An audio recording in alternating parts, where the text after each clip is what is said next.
magkakaroon ng botohan para sa impeachment ayon doon sa articles of impeachment na ilalahad ng Committee on Justice doon sa plenaryo. Siguradong may impeach.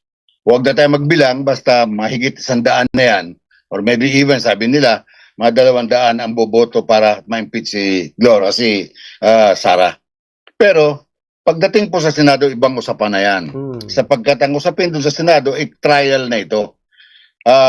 Pwede kang ma-impeach, but hindi ka mako-convict, hindi ka matatanggal sa opisina. Kung mako-convict ka, tanggal ka. Pero, ang usapan, 24 katao ang makikinig niyan. Yes. Sila sinasabi na senator judges. Kung tingnan mo ang mga personahe ng mga senadores sa pagkangayon, hindi mo masabi kung may pabor ba dito because they're supposed to be independent. They're supposed to be solely no longer talking as a senator. Hindi sila nagsasabing sila representante ng senador diyan sa Senate of the Philippines.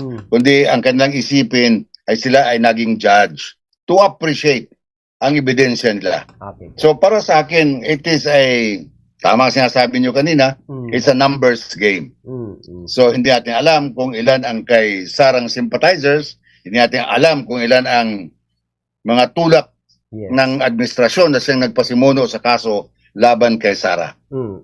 But, of course, masabi nga ng mga kaibigan natin, mukhang mahirap abutin ang 16 votes in order to convict Sara Duterte.